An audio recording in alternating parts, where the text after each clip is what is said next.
আল্লাহ তাআলা বলবেন এবারে তোমাদের ফয়সালা একটাই, হ্যাঁ দিহি জাহান্নাম, ওই দেখছো জাহান্নামের আগুন দেখা যায়, হাসরের ময়দান থেকে সব দেখা যাবে, ওই জাহান্নামে দাও দাও করে আগুন দেখো, ওইটাই তোমাদের জন্য ওয়াদা করা হয়েছিল, ওইটার কথা বলা হয়েছিল, সাবধান করা হয়েছিল, শুনুনি, ওইটাই তোমাদের ঠিকানা।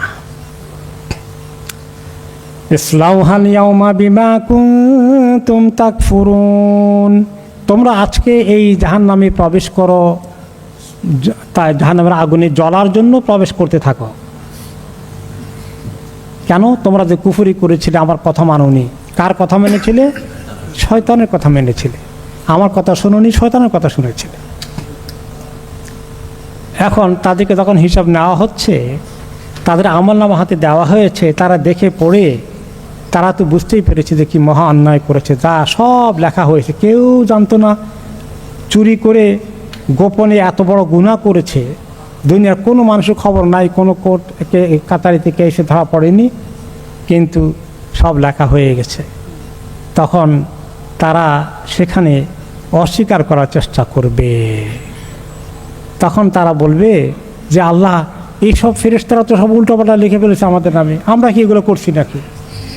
কারণ তারা দুনিয়াতে অনেক এরকম মিথ্যা কথা বলে, প্রমাণ ছিল না, এভিডেন্স নাই, সব এভিডেন্স গায়েব করে দিয়েছে, পার হয়ে গেছে। এরকম হয়েছে না?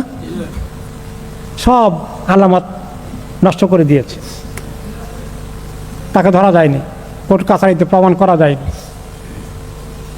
এরকম কায়দা তারা মনে করবে যে এখানে করে দেখি না কেন, নিশ্চয়ই আমরা এখন অস্বীকার করবো। এত কিছু কি আর লেখছে নাকি?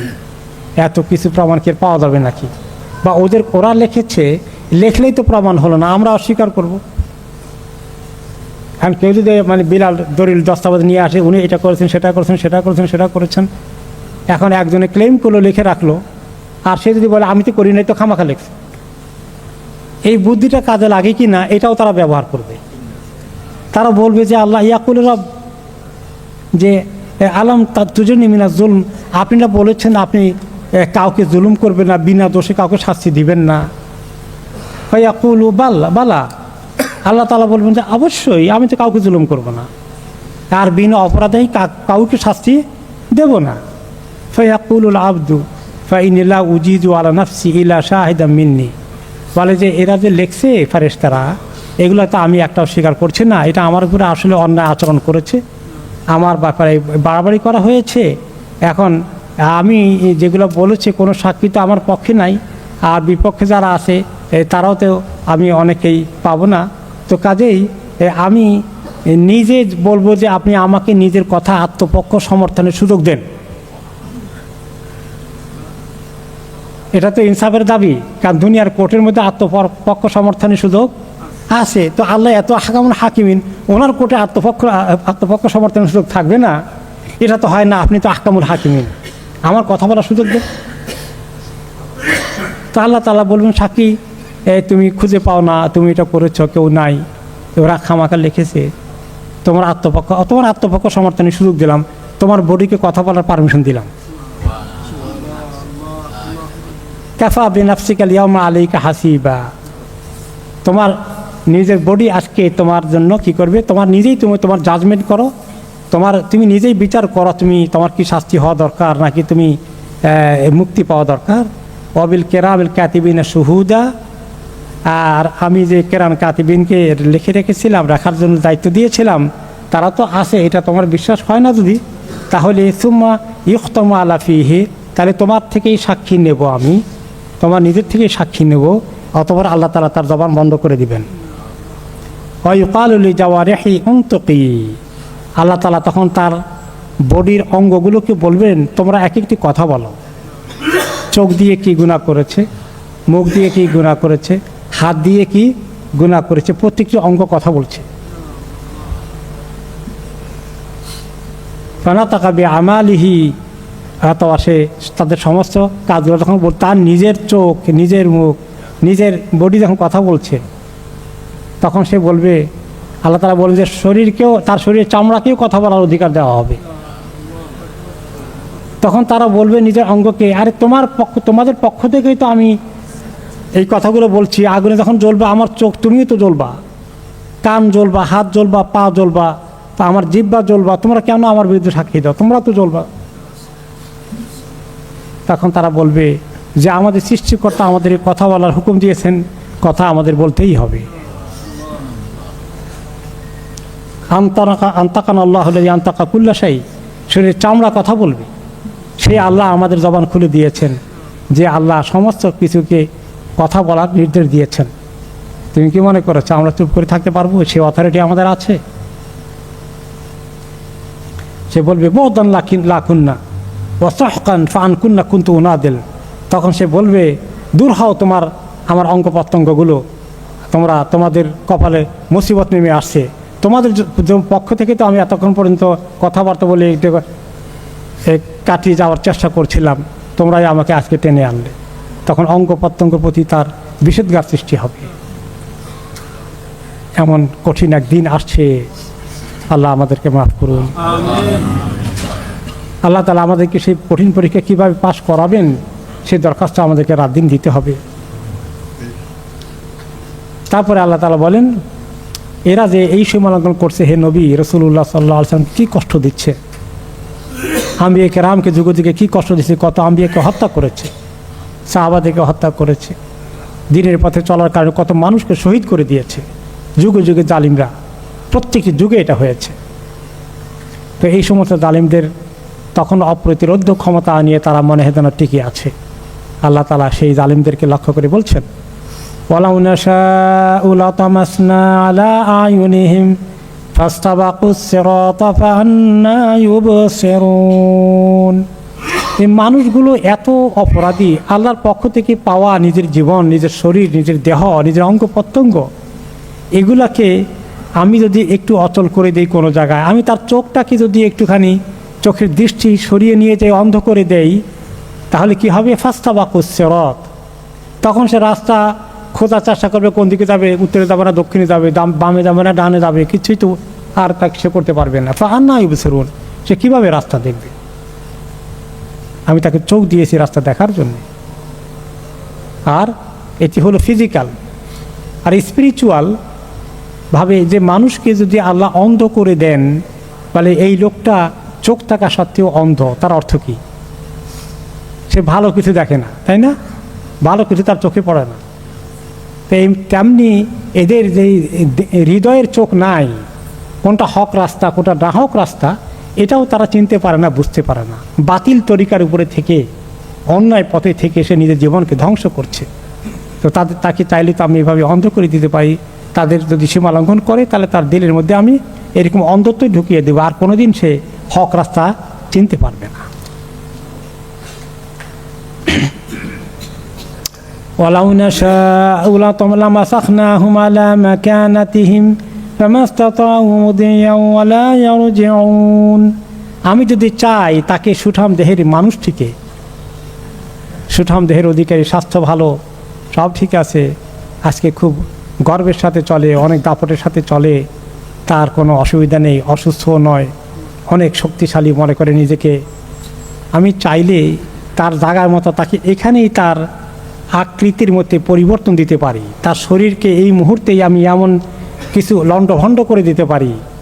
ফামাস্তাতাউ মুদিয়ান ওয়ালা ইয়ারজিউন, সে একটু এক কদম আগাতেও পারবে না, পিছেও যেতে পারবে না, অচল হয়ে ওইখানে ধপাস করে পড়ে যেতে পারে, ওখানে তার কুপকাত হয়ে যেতে পারে, on the spot heart fail করে সে মারা যেতে পারে। তার আগে কাউকে চাইলে আমি এরকম তার অস্তিত্বের মধ্যে বিকৃতি নিয়ে আসতে পারি, তার হাত পা এগুলো সব কিছু ওই মুহূর্তে খোঁড়া হয়ে যেতে পারে। হঠাৎ করে হার্ট ফেল করলে, হঠাৎ করে এরকম স্ট্রোক করলে কি হয়ে যায়? হাত পা উঠে দেখে যে আর নাড়া যায় না, তাই না? কি হয়ে গেছে? প্যারালাইজ হয়ে গেছে, এক পড়াতেই প্যারালাইজড, চোখের সামনে এগুলো ঘটছে। আল্লাহুম্মা ইন্না নাসআলুকাল আফওয়া ওয়াল আফিয়া, আল্লাহ আমাদেরকে হেফাজত করুন। শক্তিশালী সুঠাম দেহের মানুষ হঠাৎ করে পড়ে গিয়ে মরে যায় নাই হতা, কিন্তু কি হলো? এখন প্যারালাইজড হয়ে গেছে। জওয়ান মানুষ, দেখিন এরকম মানুষকে আমরা এখন। তারপরে আল্লাহ তাআলা বলেন, কেউ যদি এরকম হঠাৎ করে নাও মেরে ফেলি, কোনো ক্রিমিনাল আছে সহজে মরেও না, কত দোয়া সবাই করলো, তারপরে সে বেঁচে আছে। এরকম যদি থাকেও লম্বা হায়াত পায়। ওমান আমের হুনুনা কেসুফিল খালক, লম্বা খুব হায়াত পেলেও যদি বেশি লম্বা হায়াত পায়, এত পেয়েছে 100-110 বছর যদি হয়ে যায়, তাহলে এই লম্বা হায়াত পেলেও হায়াতের মধ্যে খুব মজা আছে নাকি? নুনা কেসুফিল খালক, তার সৃষ্টির মধ্যে বিবর্তন সৃষ্টি হয়ে গেছে। চোখে দেখে না, কানে শুনে না, খেতেও পারে না, হাঁটতে পারে না, একটা বোঝা হয়ে গেছে অন্যদের জন্য সে। তার এত কিছু, এই জওয়ানি শক্তি, হ্যাঁ, এত তাকত কোথায় গেছে? এগুলো আর নাই। প্যারালাইস হয়ে পড়ে আছে, অন্ধ হয়ে গেছে, বোবা হয়ে গেছে, বধির হয়ে গেছে, অথবা তার মানে চলতে ফিরতে পারে না, একদম বেড বাউন্ড হয়ে গেছে, হুইল চেয়ার ছাড়া আর হাঁটতে পারে না। এইভাবে করে আমি অমান্য আমের হুনুনা কিসবিল খাল, যদি কাউকে আমি খুব তাড়াতাড়ি করে কোনো শাস্তি প্রয়োগ নাও করি, কাফের হলেও অনেক সময় লম্বা হায়াত পায়, পেলেও এক পর্যায়ে তাকে তো কাবু হয়ে যেতে হবে। তার এই শক্তি, সাহস, আল্লাহ তাআলার বিরুদ্ধে চ্যালেঞ্জ, আল্লাহ দিনের বিরুদ্ধে চ্যালেঞ্জ, দিনের দুশ্মনীকে আল্লাহ তাআলা করার জন্য পৃথিবীতে কিছু মানুষকে বহুদিন সুযোগ দেন, কিন্তু একদিন তার সেই সুযোগের সমাপ্তি ঘটবেই ঘটবে। আফালা ইয়াকিলুন, তারা কি আসলে একটু জ্ঞান খরচ করে না, বুঝে না? তাদের সামনে এরকম কত বড় বড় ফেরাউন, কত বড় বড় নমরুদ পৃথিবীতে যুগে যুগে এসেছিল, তাদের কি করুণ পরিণতি হয়েছে। জ্ঞানী লোকেরা, বিবেক সম্পন্ন লোকেরা তো এগুলো থেকে শিক্ষা নেওয়ার কথা ছিল। তারা আল্লাহ নবী সাল্লাল্লাহু আলাইহি ওয়াসাল্লামের মতো একজন এত ভালো মানুষকে যারা আল আমিন খেতাব দিয়েছিল, তাকে তারা বললো সে তো জাদুকর, সে তো কবি, সে তো গণক। তো আল্লাহ তাকে ওনাকে কবিতা বলে। কোরআনের আয়াতের মধ্যে মাঝে মধ্যে কিছু ছন্দের মতো আছে, ওয়াশ-শামসি ওয়া-দুহাহা ওয়াল-কমারি ইযা তালাহা ওয়ান-নাহারি ইযা জাল্লাহা ওয়াল-লাইলি ইযা ইয়াগশাহা, কিছু ছন্দের মতো বিলে। তারা বলে সে তো কবি, ছন্দময় বানিয়ে নিয়ে বলে যে নাজিল হয়েছে ওহী। এই কবিদের মতোই করে এগুলা। আল্লাহ তাআলা বলেন ওয়ামা আল্লামনাহু শি'রা ওয়ামা ইয়ামবাগি লাহ, আমি তো ওনাকে কবিতা শিখাইনি, কাব্য চর্চার এই ট্রেনিং দেইনি। নিজে বসে বসে কবিতা বানাবে আর তোমাদেরকে বলবে এই কোরআনে সূরা নাজিল হয়েছে, এরকম মনে করেছ? ওয়ামা ইয়ামবাগি লাহু, কবিদের মতো কল্পনার জগতে বসে বসে কিছু তৈরি করা, এই কাজ নাকি এই নবী মুহাম্মাদের? তাকে আমি সারা পৃথিবীর জন্য আলোকবর্তিকা হিসেবে পাঠিয়েছি, সমস্ত মানুষের জন্য হিদায়াতের উসিলা হিসাবে তার মাধ্যমে আমি ওহী পাঠিয়েছি। আর এই লক্ষ্যে তোমরা কবি বলে বানানো কথা আর সে এটাকে ওহী বলে দাবি করে এমন জঘন্য অপবাদ দিচ্ছ।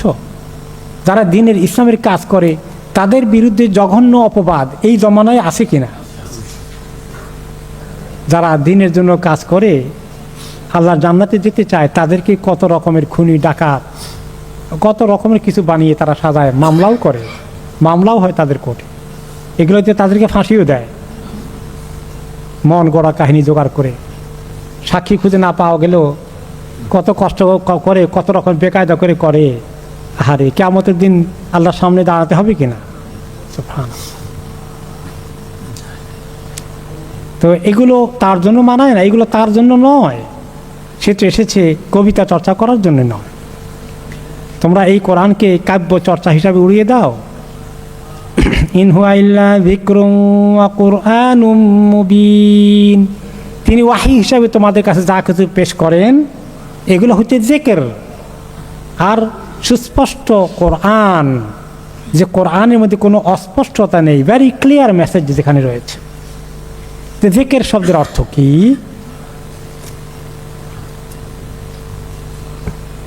জিকিরের অর্থ হলো, আমরা জিকিরের একটা অর্থ বুঝি আল্লাহকে ডাকা, সুবহানাল্লাহ, আলহামদুলিল্লাহ, জিকির করলাম, আল্লাহকে স্মরণ করা। জিকিরের অর্থ এখানেই সীমাবদ্ধ নয়, এটা একটি অর্থ। আর একটা অর্থ হলো জিকির করা, ওকে মা যাকারতু, হ্যাঁ ভুলে গেছি, মনে নাই, এটা আমার মাইন্ডে নাই, তো ওটাও জিকির। মনে হওয়াটা, ভুলে যাওয়াটা নিসিয়ান, মনে করাটা জিকির। আমার আযকুরু যালিকা, আমি এটা মনে হয় আমার, হ্যাঁ মনে আছে, আযকুরু, এটা আল্লাহ জিকির না। আপনি বলছিলেন যে কথাটা, ওইটা আমার মনে আছে, আযকুরু, স্মরণ রাখা। তো এরপরে জিকির অর্থ হলো মানুষকে স্মরণ করিয়ে দেওয়া, মানুষের জন্য স্মরণিকা, মানুষের জন্য শিক্ষা। এই জিকিরের অর্থ শিক্ষা, যে কি আমি শিখলাম এই কথা থেকে। তো জিকিরের অনেক বহুমুখী অর্থ আছে। এই কোরআন তোমাদের জন্য শিক্ষার এক অনুপম আদর্শ এবং নজির এবং ফর্মুলা রয়েছে কোরআনের মধ্যে। এই এবং এমন একটি কোরআন যেটা অস্পষ্ট নয়, এটা পড়লে বোঝা যায় যে এটা কালামটা মানুষের নয়, এটা আল্লাহ তাআলার কালাম। এবং যে কালামের চ্যালেঞ্জ তোমরা করেছিলে ওনার তৈরি করা, তো আল্লাহ তাআলা বলেছিলেন ওনার যদি তৈরি করা হয় নবী মুহাম্মাদের, উনি মানুষ হিসাবে যদি তৈরি করতে পারেন, তোমরাও তো মানুষ, তোমরা ওই কোরআনের মতো একটা কোরআন নিয়ে আসো। আচ্ছা বুঝছি একটা কোরআন পারবা না, তাহলে একটা সূরা নিয়ে আসো। একটা সূরা তৈরি করা, শুধু উনি এত এত কারিগর হয়ে গেছে, এত সূরা বানাইতে পারে, তোমরা একটা বানাও না, তোমরাও তো মানুষ। তারা সেটাও পারলো না। 10টা সূরা বানাও, সেটাও পারলো না। তো এ কোরআন মুবিন, এটা একটা পরিষ্কার কোরআন। মানে এটা যে পরিষ্কার বলতে দুটো জিনিস, একটা হলো যেটা পরিষ্কার আল্লাহর থেকে নাজিল হওয়া, এতে কোনো শোভা সন্দেহ হতে পারে না। এবং কোনো সাহাবী যখন ইসলাম কবুল করেছেন, কোরআনের তেলাওয়াতটা শুনে বুঝে ফেলেছেন যে এটা মানুষের কথা হতে পারে না, এই বাণী মানুষের বাণী কোনোদিন হতে পারে না। এভাবে কেউ কেউ ইসলাম কবুল করে ফেলেছে। আর আরেকটা হলো যে এই কোরআনের মধ্যে যে এত সুন্দর বাচন ভঙ্গি আছে, এত সুন্দর বিষয়গুলো আলোচনা করা হয়েছে। পৃথিবীতে কত জ্ঞানী মহাজ্ঞানী এসেছেন, কত বইপত্র আগে জীবনে ছাপাখানা না থাকলেও মানুষের কলম দিয়ে লিখত। কোনো জায়গায় এত বড়, এত সুন্দর, এত জ্ঞানের কথা পাওয়া যাচ্ছে না। এটাও তো মানুষের কাছে সুস্পষ্ট দলিল, প্রমাণ। কেন এই কোরআনকে আমি পাঠিয়েছি সেটা তোমরা যদি শুনতে, তোমাদের জন্যই পাঠিয়েছি। লিউনযিরা মান কানা হাইয়া, এই জন্য এই কোরআন পাঠিয়েছি ওনার কাছে, যাতে করে তিনি সতর্ক করেন, সাবধান করেন যে মানুষগুলো জীবিত, যে মানুষগুলো জীবিত। তো এখানে তাহলে যারা মুর্দা, তাদেরকে কোরআন কাজ করবে না, শোনাতে পারবে না। তো মুর্দা কারা? যারা কবরে শুয়ে আছে। তো সেটা বলার তো কারণ উদ্দেশ্য নয় এখানে। এই যে কোনো মানুষ যদি জীবিত হয়েও মরার মতো চলে, তার কোনো হুঁশ নাই, তার আকল খরচ করে না, তার কোনো বোধোদয় হয় না, চেতনা আসে না, সেই ব্যক্তি জিন্দা মানুষ নয়। এদিন একটা কথা আছে, জিন্দা দিল না মুর্দা দিল। যখন বলে মুর্দা দিল, তখন কি মানুষ মরে গেছে? তার দিল মরা, তার বিবেক মরা, তার হৃদয়ে ভালো কিছু ঢুকার কোনো রাস্তা নেই। খাতামাল্লাহু আলা কুলুবিহিম হয়ে যায়। অনেক মানুষ আছে যারা, এই যে আপনারা বসে একটু মনোযোগ দিয়ে শুনেন, আল্লাহ তাআলা আপনাদের তৌফিক দিয়েছেন না? আমরা বলি আলহামদুলিল্লাহ। কত মানুষ আসে, এখন তার হয়তো অনেকেরই কাজ আছে, কিন্তু তার কোনো কাজ নাই, আড্ডা দিয়ে বসে থাকবে। তার নসিবে হয়েছে বসার জন্যে? হয় না। কারণ এদের দিলটা জিন্দা না, এটা মরা দিল। এই প্রাণটা, মানে এই প্রাণের মধ্যে যে প্রাণের মূল্য থাকার কথা, যে প্রাণ মানুষকে উজ্জীবিত করবে, সেটা তার মধ্যে নেই। এরা মরার মতো। অন্য জায়গায় এসেছে, যে আপনি মৃতদেরকে কি শোনাবেন? এরা তো মরা মানুষের মতো। আসহাবুল কুবুর, কবরের বাসিন্দাদেরকে সারাদিন কোরআন শোনালে তারা কি হেদায়েত কবুল করার সুযোগ আছে? বলছেন যে এরা হচ্ছে এই মরা মানুষের মতো, কবরবাসীর মতো এদের অবস্থা। কিন্তু যারা জিন্দা, মান কানা হাইয়া, ওদেরকে আপনি কথা শোনাবেন। কাজেই যারা ইসলামের কাজ করে, দাঈ ইলাল্লাহর কাজ করেন, দ্বীনের কাজ করেন, আপনি যখন কাউকে কোরআন হাদিসের কথা বলেন, অনেকেই মাশাআল্লাহ কী করেন? গ্রহণ করেন। বড় কোনো আলেম ছাড়া, বড় ওয়াইজ ছাড়াও আপনি একটা হক কথা বললে, সুন্দর একটা কথা বললে, দ্বীনের কথা বললে, কোরআন হাদিসের কথা বলে, অনেকেই সেটাকে গ্রহণ করে। আবার অনেকেই কী করে? মোটেই গ্রহণ করেন। আর রাখেন তো এগুলো, সব জায়গায় খালি কোরআন হাদিস নিয়ে আসেন। তাহলে এরকম মানুষ আছে, এরা আসে যে দিলটা মরা। তা আপনি যারা শুনে, ওদেরকেই শোনাতে পারবেন। আল্লাহ যাদেরকে শোনার মতো মন দিয়েছে, তাদেরকে শোনাবেন। এই কথার বলার অর্থ হচ্ছে যে উনি যে এতবার বলছেন, একটা লোককে খালি একবার দাওয়া দিয়ে ছেড়ে দিয়েছেন? আবু জাহল আবু লাহাবকে একবার বলেই ছেড়ে দিয়েছেন? অনেকবার চেষ্টা করেছে। তিনি যেন হতাশ না হয়ে যান, বলছেন যে আপনি হতাশ হবেন না, যার দিল জিন্দা আছে সে ঠিকই শুনবে, যেগুলো মুর্দা দিল এদের কপালে নাই, ইগনোর দ্যাট। এটা আপনাকে যেন খুব বেশি অকুপাই না করে রাখে, দুশ্চিন্তায় ফেলে না দেয়। ওয়ায়াহিক্কাল কাউলু আলাল কাফিরিন, আর যারা কাফের শুনেও দিনের কথা শোনার পরেও অস্বীকার করে মানতে, তাদের ব্যাপারে দলিল প্রমাণ সাবিত হয়ে যায় আল্লাহর কাছে জাহান্নামী হওয়ার জন্য। সেটাও আল্লাহ প্রমাণ হিসেবে আপনাকে পাঠিয়েছেন, যে আপনার কথা শুনবে তার জন্য এটাও শাহাদা হয়ে যাবে, সাক্ষী পাওয়া যাবে। যে আপনার কথা শুনল না তার সাক্ষ্য পাওয়া যাবে, তাকে ধরতে আমার কোনো অসুবিধা হবে না। কাজেই আপনি আপনার কাজ করে যান।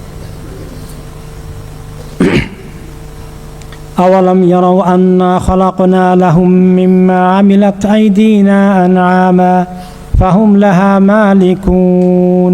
আচ্ছা, এরা কি দেখে না যে আমি আমার নিজের হাত দ্বারা তাদের জন্যই, আমি নিজে তাদের জন্য কাজ করে তৈরি করে দিয়েছি এমন আনআমান অনেক পশুগুলো তাদের। আরব দেশের সম্পদ বলতে কোন সম্পদটা বেশি ছিল? পশু সম্পদ। পশু সম্পদের মধ্যে উট অনেক বেশি দামি, এছাড়াও মেষের পাল, ছাগল, ভেড়ার পাল, এটাও সম্পদের বড় মানে একটা ক্ষেত্র ছিল। বড় বড় বিশাল জমিন আবাদ করা, ওইগুলো তেমন বেশি হতো না আরব দেশে, চাষবাস বেশি হতো না ওখানে। সম্পদ বলতেই পশু সম্পদ।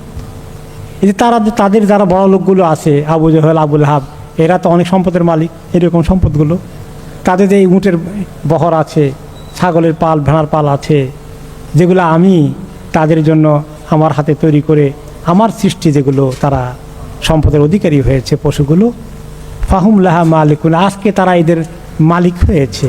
এগুলা সৃষ্টিকর্তা কে? আল্লাহ তাআলা। এবং এই সম্পদের, পশু সম্পদের মালিক আল্লাহ তাআলা, তাদেরকে বানিয়েছেন। রিজিকদাতা কে? আল্লাহ তাআলা। অরিজিনালি এটা আল্লাহ তাআলার সম্পদ। লিল্লাহি মুলকুস সামাওয়াতি ওয়াল আরদ, সমস্ত সম্পদ দুনিয়া আকাশ এবং যে কোনো এগুলোর মধ্যে যা কিছু আছে সম্পদ জাতীয়, সবগুলোর অরিজিনাল মালিককে? আল্লাহ তাআলা।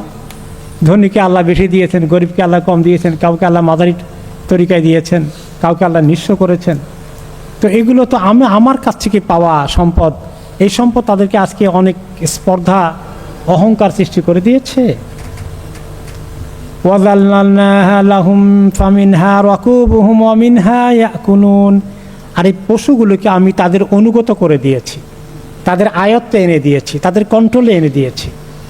উঁটের উপরে চড়তে বসলে উঁট কি প্রতিবাদ করে যে না, নিতে পারবো না, আজকে বাদ দেন? কথা শুনে যাচ্ছে। আমার সৃষ্টি তোমার কথা শুনে তুমি যাকে ব্যবহার করো, আর তুমি আমার কথা শুনো না, তোমার কত দুঃসাহস। তাদেরকে দুধ, তোমরা এত কষ্ট করে দুধ তারা সংগ্রহ করে ঘাস খেয়ে সেই দুধ তোমরা দহন করে খাও, তাদেরকে জবাই করে গোশত খাও, তারা তো প্রতিবাদ করে তোমাদের সঙ্গে নন কোঅপারেশন করে না। এত আমার এই সম্পদগুলো, আমার দেওয়া মালগুলো ভোগ করো, নিয়ামত ভোগ করো।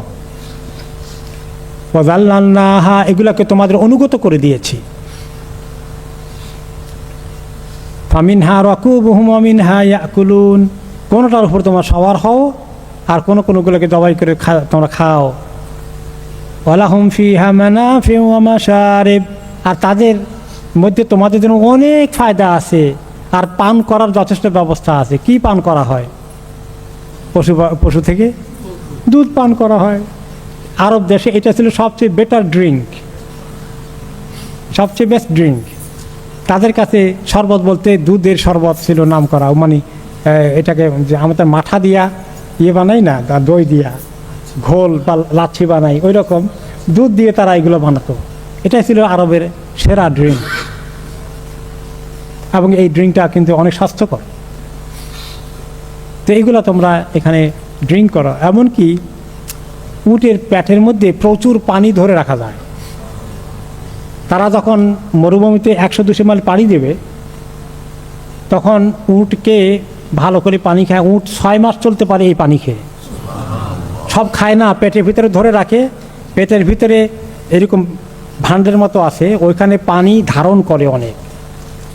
কোনো সময় আমরা যখন সিরাতে পাক পড়েছি তবুকের যুদ্ধের সময় নবী করিম সাল্লাল্লাহু আলাইহি ওয়াসাল্লাম খাবারের জন্য, পানির জন্য মাঝে মধ্যে উট জবাই করে উটের পেটের মধ্যে ধরে রাখা পানি আছে, ওই পানি পান করেছিলেন সাহাবারা। তো সেটাও এক ধরনের পানীয় আছে, তখন বিপদে পড়ে যাও। এত কিছু আমার নিয়ামতকে, সম্পদকে ভোগ করো, আফালা ইয়াশকুরুন, তার কি শুকর আদায় করবে না? শুকর আদায় করা হচ্ছে যে যিনি দান করেছেন তার প্রতি কৃতজ্ঞ থাকা, তার প্রতি ঈমান আনা, তার হুকুম মানা, তার ইবাদত করা। কিন্তু এগুলো না করে তারা চলে গেল অন্যদের কাছে, আমার দান খেয়ে, আমার সম্পদ খেয়ে তারা অন্যের কাছে গিয়ে তাদের মাবুদ মনে করে। ওয়াত্তাখাযু মিন দুনিল্লাহি আলিহাতান লাআল্লাহুম ইউনসারুন, তারা আল্লাহ ছাড়া অন্য কারো কাছে গিয়ে বিভিন্ন মাবুদ বানিয়ে ফেললো, অন্য মাবুদ জোগাড় করলো, লাআল্লাহুম ইউনসারুন, এই আশায় যে তারা বোধহয় কিছু সাহায্য পাবে মাবুদগুলোর কাছে। এই যে 360টা মাবুদ ছিল, এগুলো তাদের বিভিন্ন বিপদে আপদে সাহায্য করবে, এই নিয়তেই তো তারা বানিয়েছে, এটাই তো তাদের উদ্দেশ্য। এদের ইবাদত এই জন্যই করে। বিভিন্ন নাম দিয়েছে, কোনো মাবুদ বৃষ্টি আনবে, কোনো মাবুদ ফসল দেবে। হিন্দুরা বিশ্বাস করে তাদের মাবুদ যদি হাতিতে চড়ে আসে তাহলে সেই বছর ফসল ভালো হয়। দুর্গাই তো না, দুর্গা গজে চড়ে এসেছে, এই জন্য ফসল খুব ভালো হয়েছিল এবার, নাউজুবিল্লাহ। হ্যাঁ, এরকম তারা ক্লেম করে মাঝে মধ্যে। আসে সে কথাগুলো মুসলমানদের মুখে দিয়েও আসে। মুসলমানরা তাদের জন্য তাদের রক্ষাকর্তা আল্লাহকে মনে করেছিল না গায়রুল্লাহকে মনে করেছিল?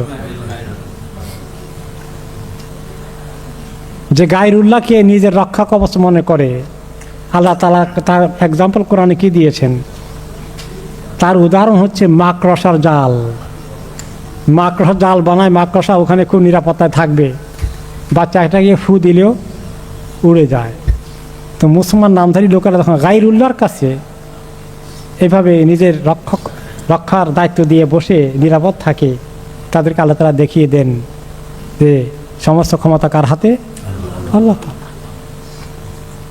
তু'ইজ্জু মান তাশাউ ওয়া তুযিল্লু মান তাশাউ, সুবহানাল্লাহ। এরপরে মানুষ কি পৃথিবীর শিক্ষা নেয়? পৃথিবীর মানুষগুলো শিক্ষা নেয়? একজনের দিকে তাকাবেন না, সাধারণ মানুষের এরপরও শিক্ষা হয়েছে। কতজন আল্লাহর দিকে এসেছে, কতজন আল্লাহর পাওয়ারে বিশ্বাসী হয়েছে, কতজন এখনো বসে বসে পাওয়ার ক্ষমতা পাওয়ার দেওয়ার জন্য কত রকম ষড়যন্ত্র করছে। তো আল্লাহ তাআলা বলেন যে তারা কেন এর থেকে শিক্ষা নেয় না? লাআল্লাহুম ইনসারুন, গায়রুল্লাহ ছাড়া কেউ তোমাদেরকে সাহায্য করতে পারবে না। আল্লাহ সাহায্য ছাড়া কারো সাহায্য পাওয়ার কোনো আশা নাই। সাহায্যের জায়গায় এক জায়গায়, আল্লাহর দিকে আসো। লা ইস্তাতিউনা নাসরাহুম ওয়া হুম লাহুম জুনদুম মুহদারুন, তারা যত মাবুদ বানিয়েছে আল্লাহ তাআলা ছাড়া কোনোটাই তাদেরকে সাহায্য করতে পারবে না। বরঞ্চ তাদের এই সাহায্য তাদের কাছে চায়, যে মাবুদগুলোর কাছে চায়, যে দেবতাগুলোর কাছে চায়, যে মানুষ শক্তিশালী মানুষের কাছে চায়, ওই সবগুলোকে আল্লাহর কাছে হাজির করা হবে। মানুষগুলোকে হাজির করা হবে শাস্তি দেওয়ার জন্য, বিচারের জন্য। আর মাবুদ যেগুলো বিভিন্ন পাথর টাথর দিয়ে বানিয়েছে ওগুলোকে হাজির করা হবে। তো ওদেরকে শাস্তি দেওয়া হবে নাকি? পাথরের মাবুদের তো কোনো দোষ নেই। তাদেরকে বলা হবে যে তোমরা তাদেরকে বলেছিলে ইবাদত করতে, তারা বলবে আমরা জীবনে তো এগুলো বলিনি। তো ওদেরকে আরও কষ্ট বাড়ানোর জন্য, আহারে তোমাদের এত ইবাদত করলাম, আজকে একটু বললেই তো হতো আমাদের পক্ষে, তাও তো বললাম না। তাদের দুঃখ কষ্ট বাড়ানোর জন্য আল্লাহ নিয়ে আসবেন। ওয়াহুম লাহুম জুনদুম মুহদারুন, তারা সবাই আল্লাহ তাআলার সামনে হাজির হতে বাধ্য। আল্লাহর বাহিনী হিসাবে চলে আসবে তারা সাক্ষী দিতে। তার বরঞ্চ উল্টো সাক্ষী দেবে যে তারা, আমরা তাদের কোনো ইবাদত নিতে চাই নাই, তারা আমাদের ইবাদত করেছে।